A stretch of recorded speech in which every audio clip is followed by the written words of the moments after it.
pense que ça a eu un impact parce que finalement, on parlait la langue des gens du coin. On avait forcément Gratien Gélina puis ses Fridolинades, mais on était encore dans le classique ici. On voulait encore jouer du Molière ou des pièces traduites de l'anglais de Neil Simon et des choses comme ça. Elle est arrivée avec une facture régionale qui parlait aux gens et c'est ça qui a vraiment attiré les gens. Vous écoutez l'Histoire secrète de l'Outaouais, une série sur le patrimoine culturel de la région 07.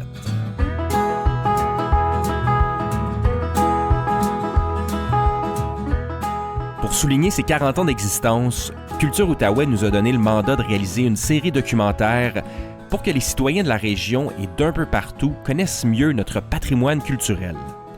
Et même si l'équipe de Transistor est composée de fiers citoyennes et citoyens de la région qui sont engagés dans la culture d'ici, on a appris un tas de choses étonnantes sur les artistes et les œuvres qui ont marqué la région. En gros, on vous a trouvé des histoires oubliées ou méconnues qui valent la peine d'être découvertes ou redécouvertes. Bonne écoute!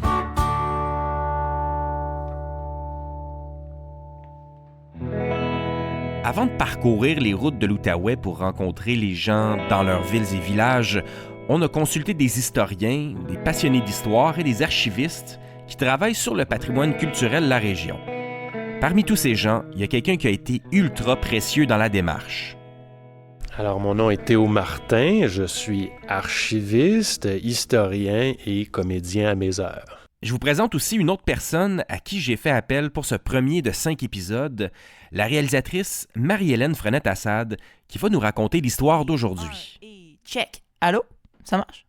Quand Marie-Hélène et moi avons rencontré Théo, il nous a parlé de la chanson Les Chapeaux Boys, de J.P. Maloney, de la famille La Flèche et du film La Bête Lumineuse, tous des sujets qu'on va couvrir durant la série. Mais il y a un nom qui a tout de suite attiré notre attention, Gaby Désiel-Huppé.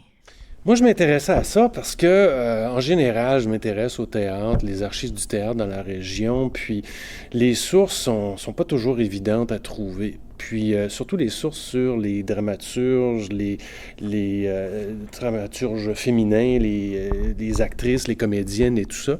Puis, le nom qui ressortait, c'était Gaby Désiel-Huppé. Gabrielle Désiel-Huppé est née à Saint-Pierre-de-Wakefield en 1934. Ses parents étaient des agriculteurs qu'elle qualifie elle-même de paysans. Formée à l'école normale, elle devient professeure de littérature française, mais c'est comme dramaturge qu'elle se fera connaître. À part de ça, on ne sait pas, on a célébré son décès en 2010, 2011, puis c'était tout. Puis je trouve que c'est un peu dommage quand tu penses qu'il y a tellement d'archives de théâtre plus ancien, de théâtre très masculin, et que là, il y a cette personne-là qui était comme une espèce de, je dirais une comète, hein? Elle est rentrée, elle a fait beaucoup de bruit, et puis à un moment donné, c'est tout. On n'a plus entendu parler de Gaby Désiel-Huppé, puis je trouve que c'est un peu dommage parce que pour l'Outaouais, il n'y en a pas des centaines de ces écrivaines-là reconnues hors frontières.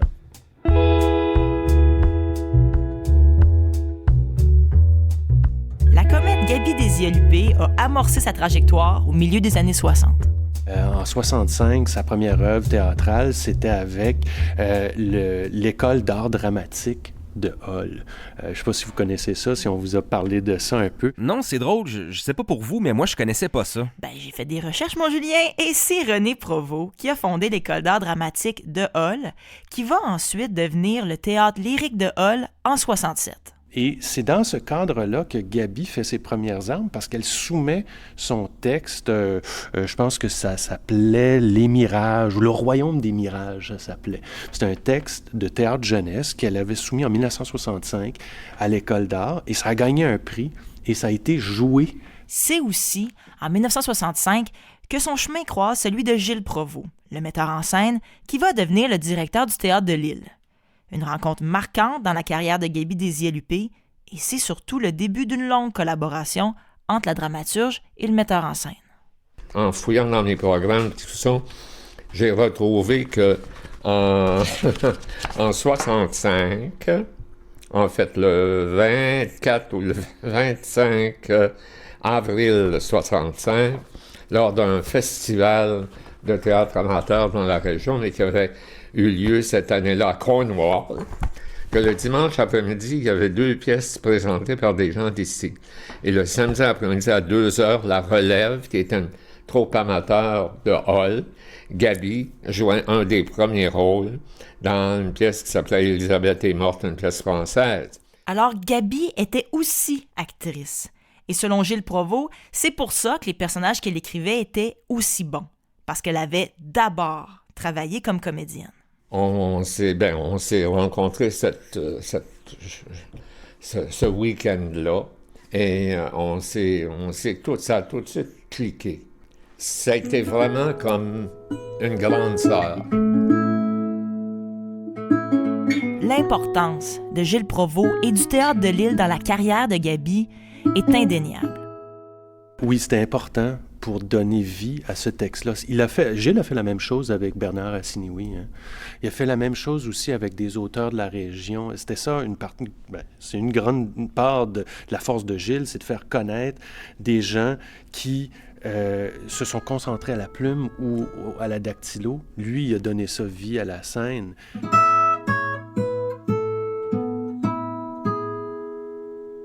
Rapidement, Gaby gagne le respect du milieu théâtral et commence également à traduire des pièces britanniques. Je veux dire, elle a été vite respectée. Puis moi, elle a traduit pour moi deux pièces qui après ont été jouées à Montréal. Il fallait obtenir de la part des agents à Londres que c'était quelqu'un qui valait la peine de faire ça pour la pièce Alphabeta que j'ai montée d'abord en production professionnelle amateur, là, sans toutes les choses. Puis après ça, montée à Montréal avec Élisabeth Chevalier-Dizé. Puis une certaine Claire Faubert, professeure retraitée au département de théâtre de l'Université d'Ottawa, qui était dans les années 60 d'à peu près toutes les productions théâtrales communautaires en Outaouais. C'est donc inévitable qu'elle et Gaby finissent par travailler ensemble et que Claire joue dans les pièces écrites ou traduites par Gaby Desiel-Huppé. J'ai fait La Bébelle, c'est-à-dire que c'était une pièce britannique, Rattle of a Simple Man. Elle avait traduit ça et donc j'ai joué ça aussi au Théâtre de l'Île. Donc il y a eu plein de choses comme ça qui, soit des pièces originales, j'en ai joué 2, je pense, Délivrez-nous du mal, et Étincelles et Flamèche, qui était une pièce pour enfants qu'elle avait écrite pour l'Hexagone du Centre national des arts et dans laquelle je jouais. Ben, le CNA avait une compagnie qui s'appelait l'Hexagone qui faisait de la tournée. Et Gaby, j'ai demandé de me faire quelque chose. C'est moi qui lui avais apporté le sujet. Puis, ça a fait une tournée nationale. Flamèche et Étincelles. Pour être présenté par le CNA Claire Faubert, qui a d'ailleurs joué dans des pièces qu'elle a montées. Claire Pain-Paré, Pierre Lenoir, Paul Latreille qui est mort, Pierre Baudry. Des jeunes qui venaient de l'École nationale, mais pour elle, c'était comme un épanouissement. Là, tu sais, ça payait mieux. Mais son plus grand succès, Gaby va le connaître avec Les Outardes, pièce écrite en 1969. Encore aujourd'hui, Les Outardes est considéré comme un des textes les plus importants de la région. Théo Martin nous a parlé de cette œuvre phare dans la carrière de Gaby. Les Outardes, je vous dirais, c'est vraiment la première pièce de renaissance du théâtre local. Théâtre local, mais dans une mouvance très québécoise. On est à l'heure des Belles-Sœurs de Michel Tremblay, on est à l'heure des Fées ont soif de Denise Boucher et tout ça. Et elle, Gaby Desiel-Huppé, avait le don d'écrire sur les réalités qu'elle connaissait, sur les gens de la campagne, beaucoup inspirée de ses parents qui étaient justement des agriculteurs, je comprends bien, à Saint-Pierre-de-Wakefield. Elle est arrivée avec une facture régionale qui parlait aux gens. Et c'est ça qui a vraiment attiré les gens. Parce que les Outardes, ça parle de ça. C'est la terre, l'appartenance à la terre, le conflit des générations, conflit qu'on qu'on découvre encore aujourd'hui en Outaouais, c'est la campagne, c'est la ruralité, le début d'une urbanisation monstre dans les 20 dernières années, mais ça fait pas si longtemps qu'on était tous des campagnards, puis elle le dit, elle le mentionne. Et je pense que c'est important, ça, de retourner pour pas perdre nos origines. Et c'est un texte fort, comme vous dites, parce que ça nous fait réfléchir à la société de cette époque-là, en Outaouais. À partir de sa création, en 70 au Théâtre populaire de Pointe-Gatineau, et jusqu'en 85, les outardes est constamment joué dans différents théâtres de la région et même à Montréal. Bien, actuellement, je travaille avec le Théâtre populaire de Pointe-Gatineau, puis ils semblent très enthousiastes, ils sont très confiants. D'ailleurs, ils sont allés à Montréal en fin de semaine dernière, ils ont été invités pour aller faire une lecture spectacle des outardes et de la Rosalba. Ils ont été accueillis à bras ouverts là-bas, ils en ont apporté un très grand succès, les gens les ont très bien accueillis. En faisant mes recherches, Julien, je suis tombée sur cette entrevue de Gaby qui date des années 70. J'ai aussi découvert un lieu de théâtre que je connaissais pas, le Bateau Théâtre L'Escale. Le bateau quoi? Bateau Théâtre L'Escale. Alors ça, c'est important aussi dans la région. Le Bateau Théâtre L'Escale, dans les années 70, c'était la place. Le Théâtre de l'Île, ça commençait, il y a eu un feu, ils ont eu à reconstruire, donc il y a eu une période un peu de disette pour le Théâtre de l'Île, mais pendant ce temps-là, le Bateau Théâtre L'Escale, qui était au quai de la marina de Hull, recevait des professionnels, recevait des gens d'ici, et la pièce Les Outardes a joué là des centaines, je dirais des centaines de représentations, parce que je pense que c'est ça, pendant plusieurs années. Et ça a été même lu par le groupe du Théâtre populaire à Montréal. Donc, il y a eu un rayonnement qui a atteint Montréal. Puis, comme vous le savez peut-être pas, il y a eu une première émission radiophonique qui a repris ça à Radio-Canada. Je pense que c'est Winnipeg au début. Puis après ça, on va le reprendre à Radio-Québec, comme ça s'appelait à l'époque. Je pense que c'était en cinq épisodes dans les années 80. Pour moi, la plus belle richesse, c'est la liberté. Vivre en campagne, le nez dans le vent, avec le soleil pour cadran, puis pour ami la grande nature. Compter ses peines puis ses joies au vent du soir quand tu t'assis sur le pas de ta porte après ta journée d'ouvrage. Puis là, tu te fais un nœud dans le gramophone, puis t'écoutes le vent qui passe dans la ramure puis qui te raconte ses secrets. Et que j'aime donc ça, t'entendre parler. C'est pas croyable comme t'es ma consolation depuis que les enfants sont partis. Je sais pas ce que je ferais si t'étais pas là. Moi, je vous gage que quand les dernières outardes vont disparaître à l'horizon, ils vont faire comme ces oiseaux-là. Ils vont prendre leur dernière envolée, puis ils vont revenir au nid. Au milieu des années 70, Gaby écrit des œuvres beaucoup plus percutantes et dénonciatrices. Moi, par hasard, j'ai commencé mes recherches en lisant « Délivrez-nous du mal, Amen ». Et je l'avoue, j'ai vraiment été ébranlée par ma lecture. J'ai trouvé ça dur, même très violent. Pour te donner une idée, Julien, c'est l'histoire de 4 sœurs qui, après la mort de leur mère, décident de séquestrer leur beau-père violent. Hey, réveille la tarte, on n'est plus au Moyen-Âge. Toi, t'es encassé jusqu'aux oreilles dans ta marde puis tu veux pas t'en sortir. Je l'aime, puis c'est le père de mon petit. Ouais, il a peut-être fourni à la levure pour grossir la brioche, là. Mais j'ai pas l'impression qu'il va rester jusqu'à la fin de la cuisson. Rouvre-toi donc les yeux, bongueuse de demain. Tu vois pas qu'il veut t'avoir rien que pour avoir de la peau à portée de la main quand il trouve pas d'autre putain? Tu m'écoeures! C'est lui qui devrait te faire vomir. Ah, il est beau, Johnny Baudry. Il est habillé comme un prince, puis il sent l'eau de Cologne. Mais pas besoin d'y voir la queue pour savoir que c'est un rat. Et que je voudrais donc mourir des fois. Voyons. Dis-toi que c'est rien qu'une mauvaise passe qu'on traverse. Puis bien vite, le cauchemar va finir, puis on va tous pouvoir vivre ensemble comme du monde au grand soleil. Dans cette pièce-là, tous les hommes sont dépeints de façon extrêmement négative. Elle critique aussi la religion avec un langage assez cru. Claire Faubert a joué dans la création de Délivrez-nous du mal, et c'est même elle qu'on voit sur la page couverture de la version publiée. Elle l'écrivait dans cette langue de rue, et puis là, dans Délivrez-nous du mal, c'était très, très violent, parce que moi, je jouais le rôle de la femme de Johnny, et finalement, elle veut le tuer, quoi. Elle veut tuer ce mari macho. Là aussi, c'était une dénonciation un peu sans nuance, si vous voulez. Aujourd'hui, des fois, ça passerait pas, ça. Je lui ai donc demandé si Gaby était allée trop loin pour l'époque. Oui, c'était trop pour l'époque. Ça aurait peut-être été un très bon scénario de film,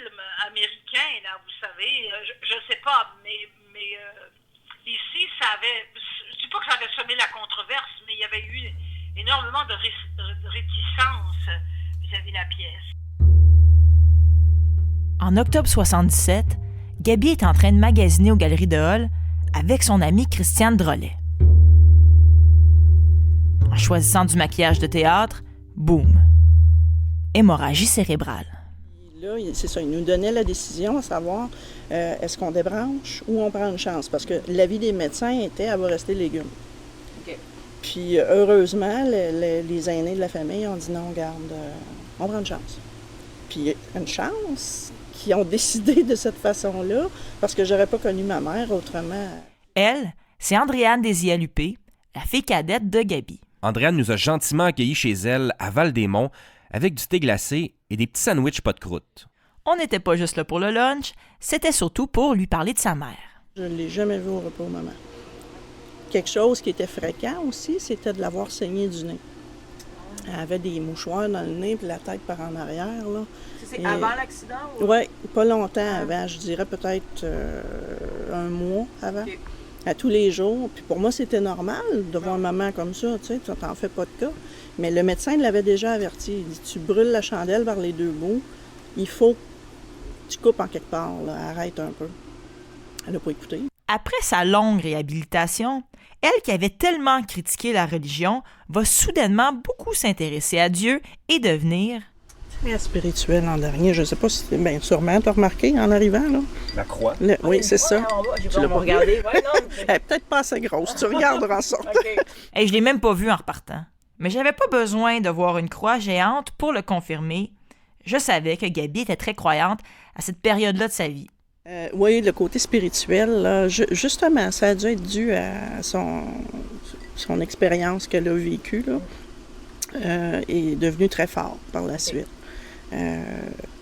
Même si elle pouvait continuer à écrire, là, elle faisait plus attention, par exemple, surtout quand ça venait à ce sujet-là, là, elle était plus délicate qu'elle pouvait l'être avant.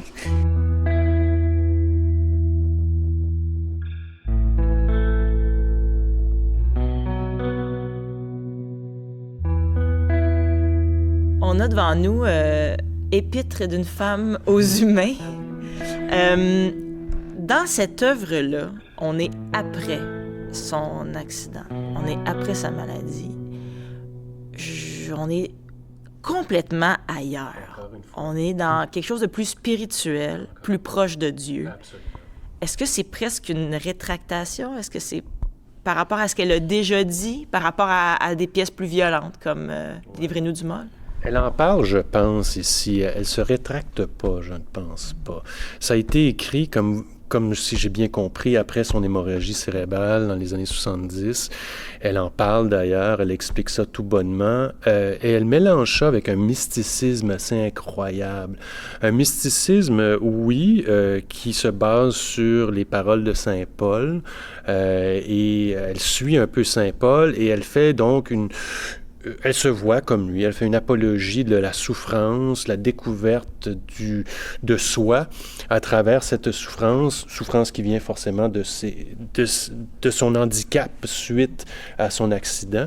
Est-ce qu'elle se rétracte? Je ne pense pas à 100%. Je pense qu'elle est restée vraie par rapport à ses opinions d'antan, mais elle décide d'en parler différemment, de se concentrer plus sur ce mysticisme-là qui incorpore, je crois bien, son attachement à la ruralité, son attachement à son féminisme. J'ai vraiment l'impression que l'un n'excluait pas l'autre. C'est fou parce que Gaby a tellement marqué le théâtre d'ici, mais on dirait que sa mémoire est en train de s'effacer. Je crois que tranquillement, les années font en sorte qu'elle tombe dans l'oubli peu à peu. Est-ce qu'elle devrait avoir une plus grande place? Ben, je dirais pour que les gens de la région et d'ailleurs puissent avoir une bonne idée qui sont les pionniers comme Gilles, tout ça, ben oui, elle devrait peut-être avoir un petit peu plus de place qu'elle soit un peu plus reconnue. Je sais qu'à un moment donné, il y avait une murale qui avait été faite. Avec les outardes. Oui, puis là, ça a été effacé, je sais pas. Non, c'est plus là. Ben justement, je me disais, j'aurais aimé ça la trouver, mais... Non, elle n'existe plus. Puis j'avais été très heureuse de voir ça, moi, quand ça avait été fait. Puis je la recherchais il y a quelques années, puis je dis, voyons, et puis là, ça m'a fait un petit pincement. Puis je me suis dit, ben c'est plate, là. Est-ce qu'en 2018, on se souvient de Gaby? Est-ce qu'on lui rend hommage à la hauteur de son travail? Non, je pense pas. Non, il faudrait que... Je sais pas s'il y avait une soirée de lecture, hommage, avec des comédiens ou quelque chose. On a écouté Gilles Provost et on a organisé une soirée hommage à Gaby.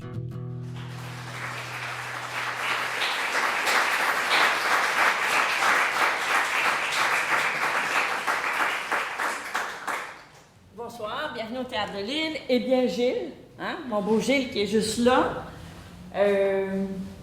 grâce à l'équipe de Transistor,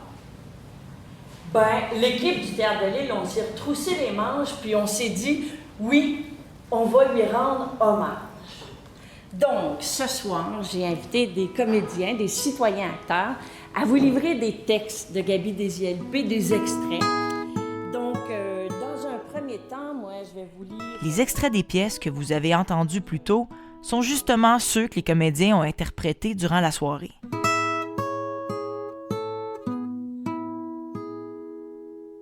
Avec les mots de Gaby qui reprenaient vie et les envolées d'outardes autour du Théâtre de Lille, on sentait que les gens étaient émus. Le temps d'une soirée, Gaby Desielupé retrouvait enfin la place qu'elle mérite dans le patrimoine culturel de la région.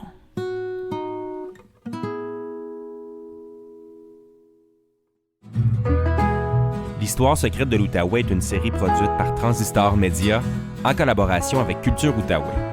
Cet épisode a été réalisé par Marie-Hélène Frenette-Assad. Découvrez d'autres histoires secrètes du patrimoine culturel de l'Outaouais sur La Fabrique culturelle ou dans toutes les applications de balado-diffusion.